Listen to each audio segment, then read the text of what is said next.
Do you want to say anything more about people pleasing or not people pleasing? Right. I think that one I'm still struggling with. Like I feel like I very much get that confused with just connecting with somebody else. It's like my needs kind of go in the back burner and I really focus on what this other person needs. And then sometimes I'll catch myself doing that and I'll be like, that's not really how I want to interact with somebody else. I want to interact with them in a way that feels respectful to me. And just like giving away my needs completely doesn't feel respectful to myself.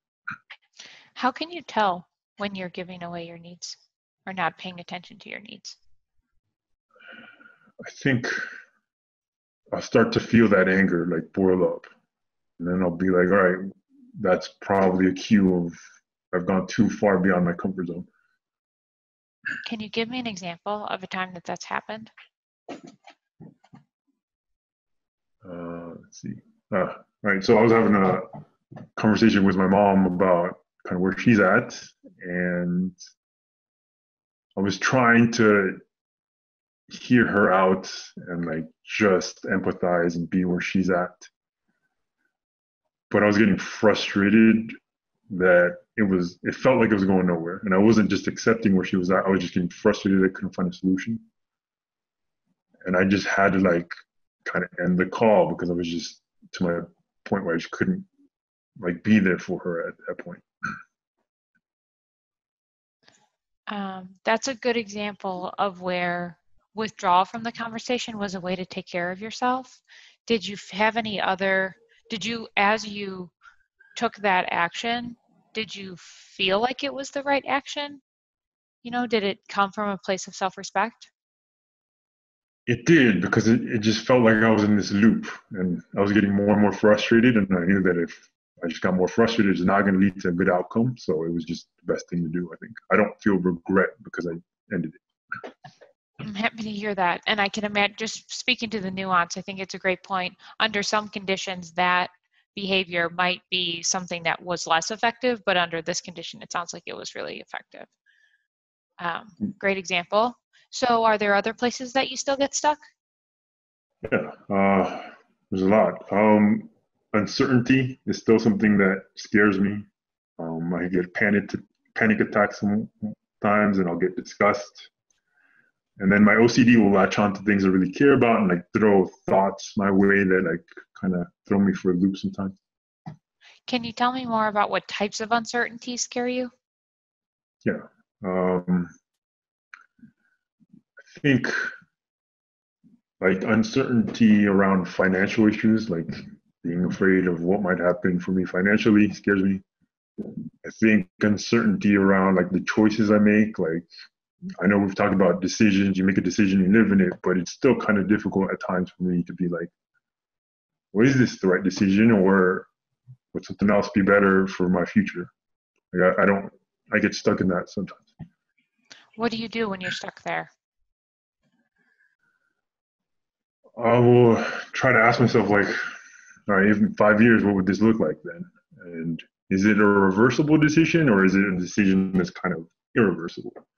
And one thing, a new rule that I have for myself is if it's reversible, just decide, whatever. You can just change your mind. But if it's irreversible, take a little bit of time and slow down and think about it. Yeah, that's a great way of thinking about it. Even with your two examples, I imagine there's parts of those examples that are signal or like actually problems to solve, and parts of it that are noise, so they're uncertainties to let go of. Can you tell for the financial stuff the difference between problems to solve and uncertainties to let pass? Not always, because and maybe it's COVID, maybe it's just my thought process, but it doesn't feel super clear on like the best financial decisions to make. Okay, that makes sense to me. What comes to mind for me is questions like, how do I know that I'm going to be financially secure forever?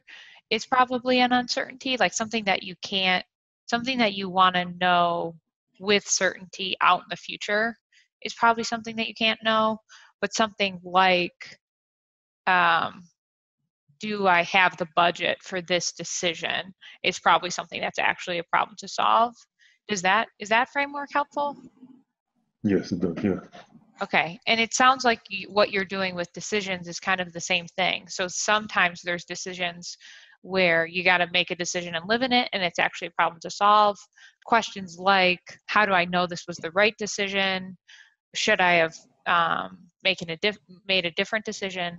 Those types of things are probably uncertainties that you have to let pass. Okay. Um, did you want to say, okay, so you said uncertainties are a place that you get stuck, and then sometimes your OCD still latches on things you care about. Do you have Right. any examples of that you want to talk about? Yeah. I think with group, like I really enjoy group. I've gotten a lot of it, but then sometimes my mind will throw a thought that really does not make sense to me, and sometimes it's a really extreme thought, and like that'll throw me in a loop. Like, why did I have that thought? And I'll get going down that road. Yeah, so a lot of people have all kinds of different anticipatory anxiety, situational anxiety, and post-event processing during group. That's a really common experience. So anticipatory anxiety will be something like, how is this going to go? Am I going to fit in? Am I going to say the right thing? Am I going to talk too much or too little? Those are the types of anticipatory anxiety questions that people might have. And then in any given situation, should I chime in? Should I not? Am I talking too much or too little? Did I say something that offends people? Um, and maybe am I going to get the time I want? But what are some other situational questions that, like some intrusive thoughts that you have during group? Like sometimes I'll have a really judgmental thought when somebody's sharing something really vulnerable, and that just doesn't make sense to me. Like most of the time in group, I've like felt empathy, and like that's helped me be more compassionate to myself. And then lately, these thoughts just kind of floated.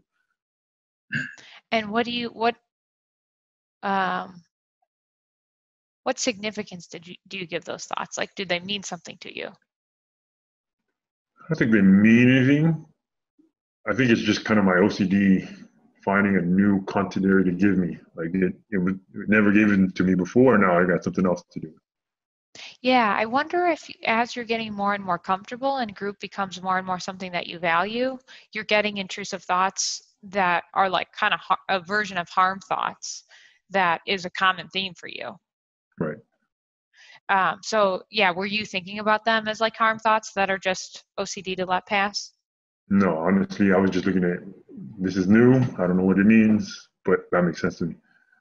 Okay, great. And then post-event processing is any um, social experience that afterwards you have, like the combination of worry, rumination, and replay that makes people often like not only causes them distress after the experience, but can make them have more anticipatory anxiety for situations in the future.